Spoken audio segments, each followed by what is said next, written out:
Hello, my name is Ethan Power. I am a member of Lakeside Lightning's under-18 Wobble team, and I am in my second season of Wobble. I am also a member of the Australian Deaf men's basketball team, the Goannas, and will be going to the Deaf Olympics in November. Playing in a hearing team is very different to playing in a deaf team. I'm here to talk to you today about my experience as a deaf athlete in a hearing team alongside David from Lakeside. I've always played sport. I've done everything from team sports like footy to individual sports like athletics.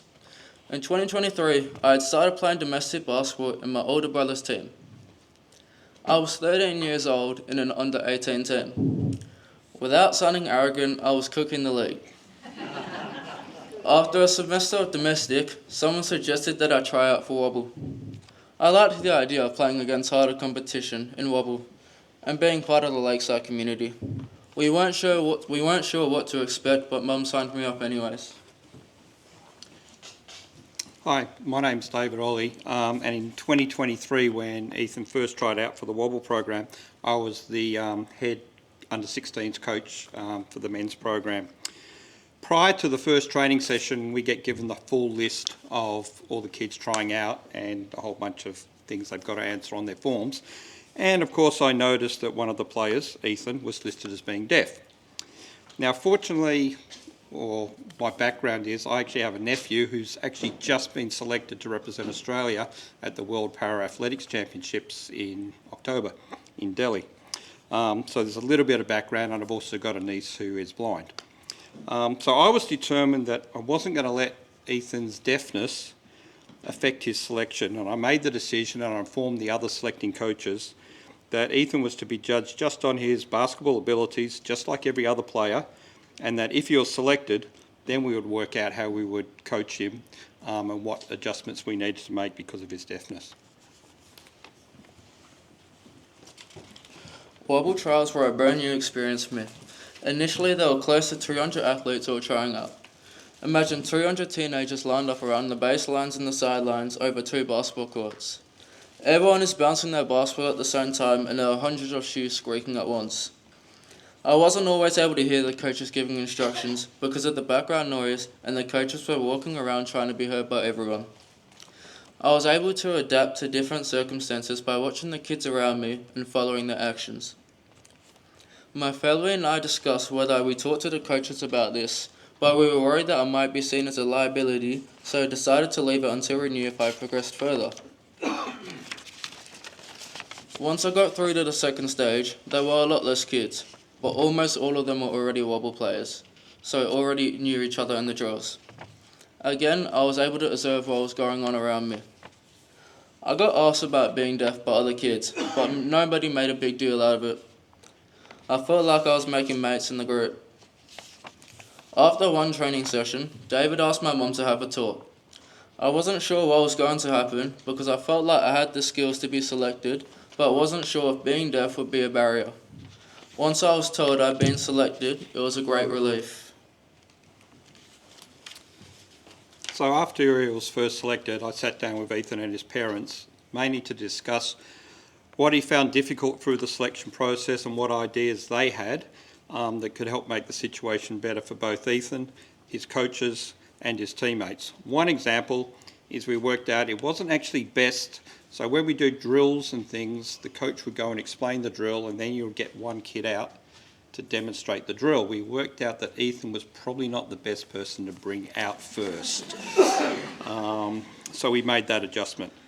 After the weekend state championships, I organised another discussion with them to see if there's any other improvements we could make after he'd played some games based on that weekend. One of the adjustments we found is we realised that during a timeout, normally the players that were on the court would sit down and the players that were already on the bench, they would stand behind the coach, which meant Ethan had trouble, if he wasn't on the court, understanding what was happening. So we decided that he would always make sure he was sitting in front of the coach rather than standing behind.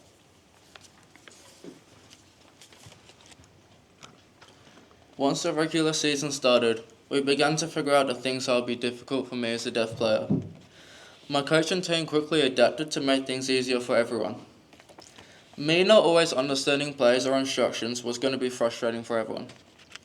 Some simple adaptations meant it was easier for me because I had support to understand things that I could not hear during a game or training, and it was easier for my team because I knew how to communicate with me. Instead of always having to observe the court and interpret what plays my team were doing, I had teammates come tell me what plays to run. Oh, I lost where I'm at. Or they would pass on information from the coach when they came into the court. At the start of the season, I'd been unsure during a substitution if I needed to come off or not, and this would distract me from running the next play because I'd be more focused on coming off the court. Whoever was replacing me would point directly at me to get my attention and run towards me until I started leaving the court.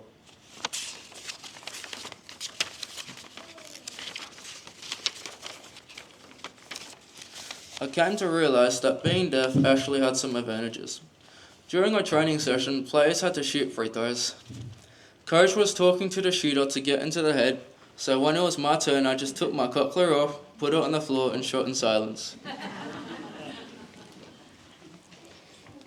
One of the things that I'd like to encourage anyone in a similar situation is that it's not only great for you to not let your deafness affect your aspirations, but as we found out during that year, and Ethan's mentioned some of it, it was great for the other players in Ethan's team, possibly even their parents, in removing any stigma or misconceptions they might have had about playing with a deaf teammate.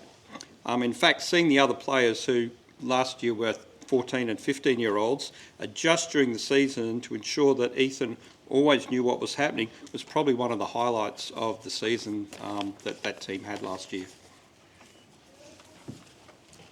Sport allows me to feel like I'm good at something.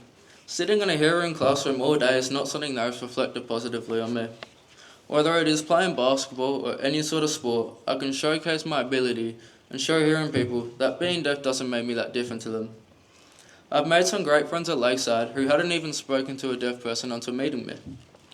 Now they understand that I'm just like them and that different ways of communicating aren't scary. And now they're definitely a lot more likely to engage with other deaf people they meet. I know we don't see a lot of deaf professional athletes, but I want other deaf kids to know that being deaf doesn't mean you can't thrive in a hearing sport. I want parents of deaf kids to know that you don't need to be afraid to encourage your kids to play sport. These adjustments aren't major things, and all it took was a few trials and error. Don't worry about being judged. Even LeBron James gets judged. But do you know what he does? He keeps doing what he loves. Thank you.